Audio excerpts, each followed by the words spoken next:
বন্ধন নিউজে আপনাদের স্বাগত। শুরু করছি আজকের খবরের এই অংশটি নিবেদন করছে চুঁচুড়া নবজীবন ফাউন্ডেশন। রাজ্যে স্বাস্থ্য পরিষেবার বেহাল দশা। হাসপাতালে আয়াদের টাকা না দিলে নার্সরা রোগীদের স্বাস্থ্য পরিষেবা দিচ্ছে না। এমনই ঘটনা ঘটল চুঁচুড়া ইমামবাড়া সদর হাসপাতালে। পরিস্থিতি সামাল দিতে ছুটে এলেন চুঁচুড়ার বিধায়ক অসিত মজুমদার। হাসপাতালের সুপারকে বকাঝকা করে নার্স ও আয়াদের হুঁশিয়ারি দিয়ে চলে গেলেন বিধায়ক। কেন এতদিন খবর থাকা সত্ত্বেও বিধায়ক আসেননি আর লোকসভা ভোটের মুখে কেন ছুটে এলেন, এই প্রশ্নই উঠেছে রাজনৈতিক মহলে। এদিকে কেন্দ্রের আয়ুষ্মান প্রকল্প কেন চালু করছে না রাজ্য, আর রাজ্যের হাসপাতালগুলিতে দুর্নীতির অভিযোগ তুলে বিক্ষোভ সমাবেশে সামিল হলেন হুগলি জেলা বিজেপির মহিলা মোর্চার নেত্রীরা। রাজ্যের স্বাস্থ্য পরিষেবার বেহাল দশার জন্য রাজ্যের শাসক দলকে দায়ী করলেন বিজেপি নেতাকর্মীরা। কিন্তু রাজ্যের স্বাস্থ্য পরিষেবার বেহাল দশা কেন কাটছে না, সেটাই লাখ টাকার প্রশ্ন।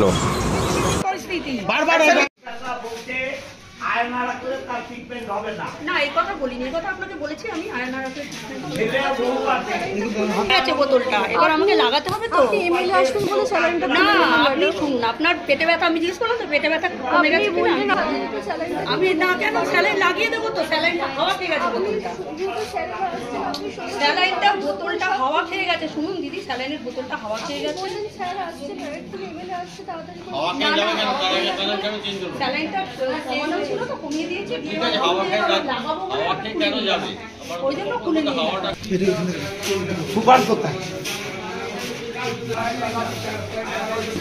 আপনি সাসপেন্ড অর্ডার করবেন কবে আমি যাবো? আইদার আমি এখানে বসলাম, আমি চিফ মিনিস্টার না যাওয়া পর্যন্ত হসপিটাল ছাড়বো না। আপনার সুপারকে সাসপেন্ড করতে হবে আর এই নার্সকে সাসপেন্ড করতে হবে। আমি এই বসলাম হসপিটালে, চিফ মিনিস্টার না বলা পর্যন্ত আমি উঠবো না। আপনি এখানে সুপার থাকার অনুপযুক্ত, আপনি রিজাইন দিয়ে বাড়ি চলে যান। কি হয়েছিল দিদি, কি হয়েছিল আপনার, কি হয়েছিল? কখন ভর্তি হয়েছেন? আজকে। তারপর ওনাদের বিছানা চাই, আগে এসে বিছানা করে নেবে।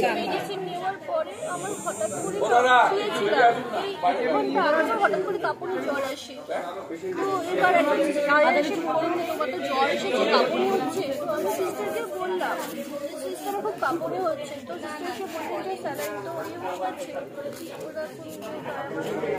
আমি কি করে জানবো যে আমার মৃত্যু কথা কেন আমি বলতে যাবো বলুন? আমি লাস্টে বাধ্য হয়ে বললাম অ্যাডমিশনের সময় তো আপনি বলেননি যে বাড়ির লোক থাকতে হবে, আমার মা তো চলে গেছে, বাড়িতে বাচ্চা হচ্ছে,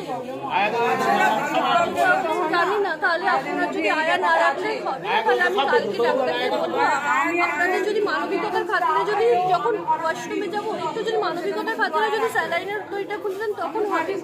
বলছে না, আপনাকে টেক কেয়ার করার জন্য আমরা বসি না, রাত্রিবেলা মাত্র 2 জন নার্সিং স্টাফ আছি আমরা, আর বাকি এদের জন্য তো হয় বাড়িতে থাকেন, আমাদের আয়া মাসে থাকেন, আপনাকে কে টেক কেয়ার করবে এখানে?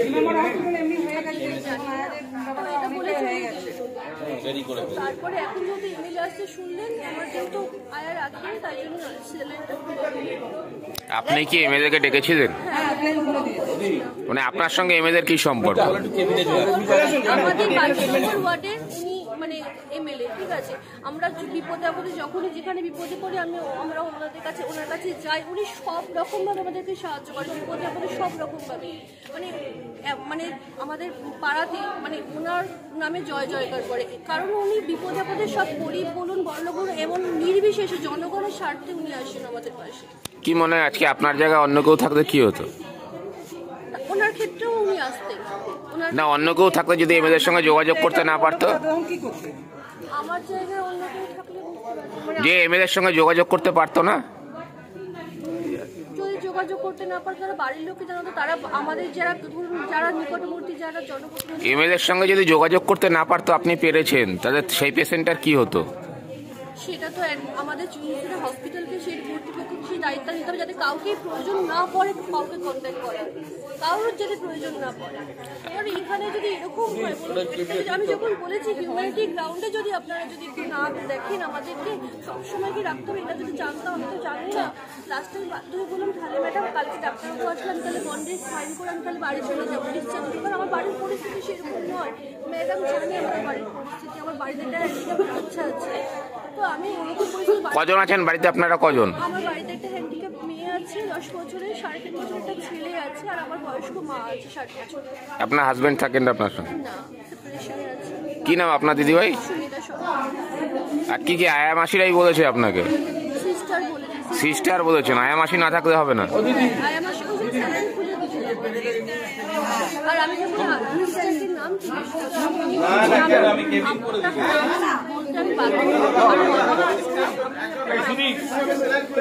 হাসপাতাল গড়ে উঠেছে বিনামূল্যে চিকিৎসা যেন সাধারণ মানুষ পায়।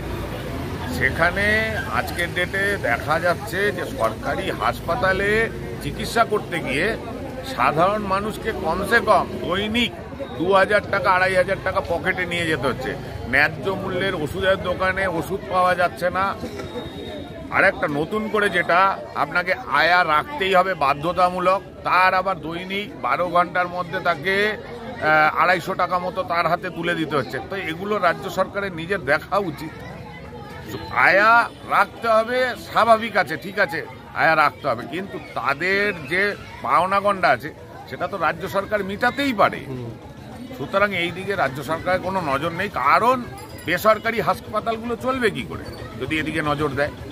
সেই জন্যই আজকে এইরকম অবস্থা। আর এবং এই আয়াদের যে চক্র আছে এর মাথায় বসে রয়েছে তৃণমূলের নেতারা, ওখানে একটা কাটমানি পৌঁছায়, যার কারণে এই 250 টাকা করে ধার্য করা রয়েছে। হঠাৎ করে বিধায়ককে দেখা গেল সেখানে ঘটনাস্থলে।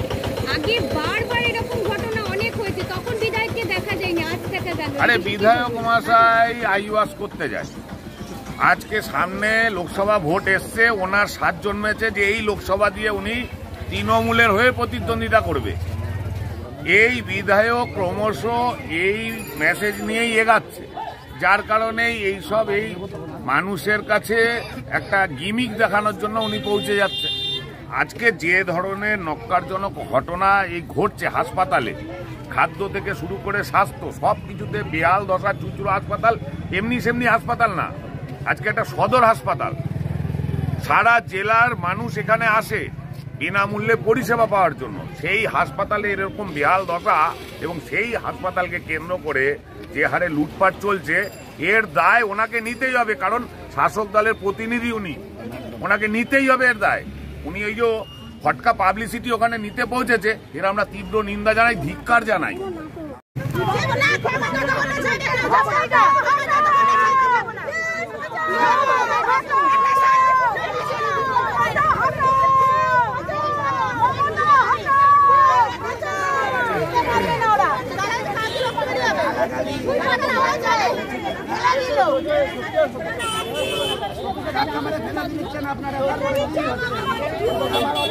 সেটাতে কি বলবেন?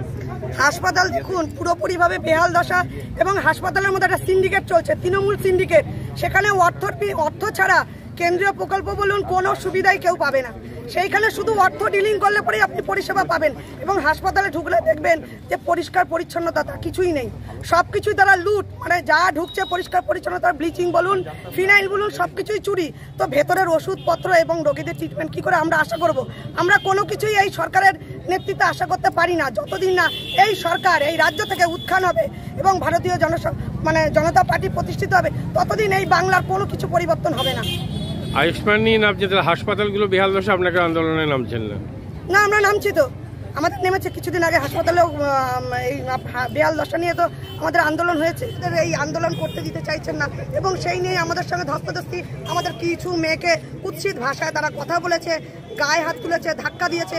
এই তো এরা তো অ্যাকচুয়াল তো মুখ্যমন্ত্রী তাদের যেইভাবে পরিচালিত করছে তারা সেইভাবেই পরিচালনা করছে। এই যে আয়ুষ্মানের কথা বললেন, আয়ুষ্মান তো অনলাইনের মাধ্যমে করা যাচ্ছে, কিন্তু একটা ওটিপির মাধ্যমে এই কার্ডটা অ্যাক্টিভিটি হয়। আজকে আমাদের চুচুড়া সদর হাসপাতালে যাবেন, যেখানে ওদের স্বাস্থ্যসাথী কার্ড এন্ট্রি হয়, সেখানে গিয়ে যখন জিজ্ঞাসা করা হবে আয়ুষ্মান কার্ডের কথা, দেখবেন বলে দেবে ম্যাডাম এখানে আয়ুষ্মান কার্ড এন্ট্রি করা হয় না। ওই আয়ুষ্মান কার্ডটা কিন্তু এন্ট্রি না করা হলে পরে তার পরিষেবা কেউ পাবে না। তা সেই জায়গাটাই তো মাননীয় মুখ্যমন্ত্রী লক করে রেখে দিয়েছে, তাহলে মানুষ সব কি করে পরিষেবা পাবে বলুন? মাদকাসক্ত যুবকদের জীবনের মূল স্রোতে ফিরিয়ে আনছে চুচুড়া নবজীবন ফাউন্ডেশন। আজ থেকে 7 বছর আগে পথ চলা শুরু হয়েছিল এই সংস্থার। হুগলি জেলা থেকে শুরু হয়েছিল নবজীবন ফাউন্ডেশনের কাজ। আজ গোটা উত্তর পূর্ব ভারতে ছড়িয়ে পড়েছে তার ব্যাপ্তি। জেলা ও রাজ্যের হাজার হাজার মাদকাসক্ত যুবকদের মানসিক ও শারীরিক চিকিৎসার মধ্যে দিয়ে সুস্থ জীবনের পথে ফিরিয়ে আনছে নবজীবন ফাউন্ডেশন। কী করে এই সংস্থাকে তিল তিল করে গড়ে তুলছেন বন্ধন নিউজ এর ক্যামেরার সামনে সে কথা বললেন সংস্থার কর্ণধার চন্দন দাস। দেখি ওটার মধ্যে কি আছে বা পাড়ার বড় দাদারা করছে, আমিও একটুখানি করি, ফিলিংসটা কি সেটা দেখতে যাই। এবং একটা সার্টেন টাইমের পর কি হয় সেটা ফ্রিকোয়েন্সিটা তখন অনেক বেশি থাকে, গ্যাপ থাকে যখন শুরু করে, পরবর্তীকালে যখন নির্ভরশীল হয়ে পড়ে সেই একটা সাবস্টেন্সের উপর, তখন সেটা থেকে বেরোনোর জন্য সে নানা রকম চেষ্টা করে, কিন্তু তার ওয়ে আউটটা জানা নেই যে কোন রাস্তা দিয়ে গেলে নেশা থেকেও বিরত থেকে সুস্থ স্বাভাবিক জীবনযাপন করা যায়। তো আমি ভাবলাম যে শুধুমাত্র আমি সুস্থ স্বাভাবিক জীবনযাপন করলাম, আমার জীবনের সার্বিক উন্নতি হলো, বা আমার যেসব এম বা আমি জীবনে যে জিনিসগুলো করতে পারিনি সেগুলো আমি ফুলফিল করলাম, তাহলে তো শুধু আমার কথাই ভাবা হলো। তাহলে আমি এরকম কিছু কাজ করি যাতে আমার মতো আরও 5 জন আমার দ্বারা উপকৃত হয়, এবং একটা সার্টেন টাইমের পর যখন মানুষ চায় যে ফিরতে, অথচ তার কাছে রাস্তা থাকে না, তখন এই একটা WHO ওয়ার্ল্ড হেলথ অর্গানাইজেশন একটা প্রসিডিওর বার করেছে। গরম পানীয়র জন্য বিশ্বমানের flask, micro oven, mixer grinder, induction সহ আধুনিক রান্নাঘরের সামগ্রী উৎপাদন সারা বিশ্বে আলোড়ন সৃষ্টি করেছে বোরোসিল। পাশাপাশি বিশ্বমানের সোলার গ্লাস, যা সোলার সিস্টেমের অন্যতম সামগ্রী তৈরি করে, সারা বিশ্বে নজির গড়েছে বোরোসিল। দেশের বাজারে পাশাপাশি বিশ্ববাজারেও সব প্রতিযোগী কোম্পানিকে পিছনে ফেলে এগিয়ে চলেছে ভারতের বোরোসিল। রাজস্থানের বোরোসিল কারখানায় 1200 মহিলার কর্মসংস্থান হয়েছে। প্রতিদিন রাজস্থানের প্রত্যন্ত গ্রাম থেকে ওই মহিলাদের গাড়ি করে কারখানায় নিয়ে আসে কারখানা কর্তৃপক্ষ। তারা বোরোসিলের বিশ্বমানের প্লেটের ডিজাইনে কাজ করে। দিনের শেষে তাদের গাড়ি করে বাড়ি ফিরিয়ে দেয় কারখানা কর্তৃপক্ষ। কর্মসংস্থানের এই বেনজির দৃষ্টান্তের জন্য বোরোসিল কোম্পানিকে কুর্নিশ জানায় ভারতবাসী।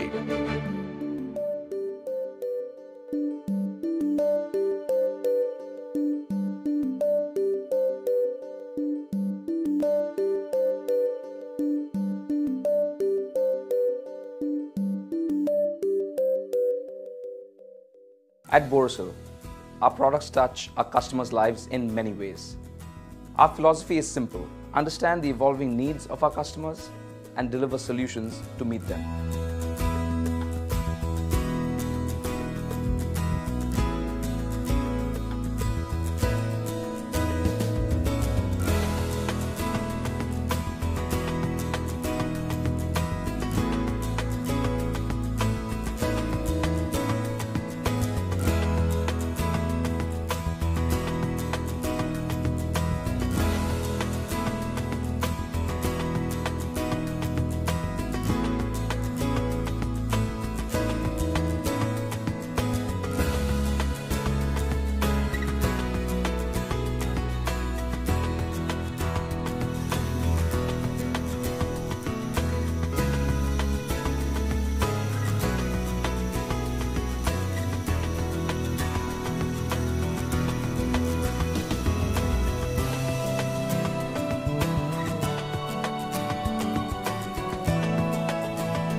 We look beyond business.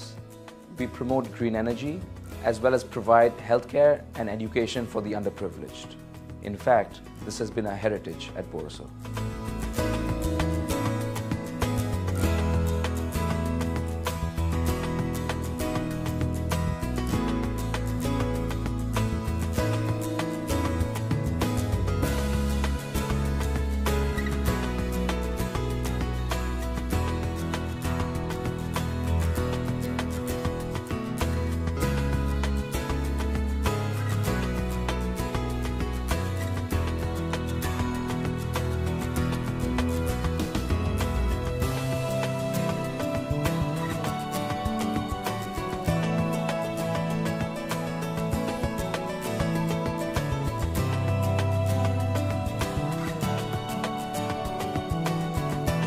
Our products are developed with innovation and thought. It is technology emboldened by the human spirit.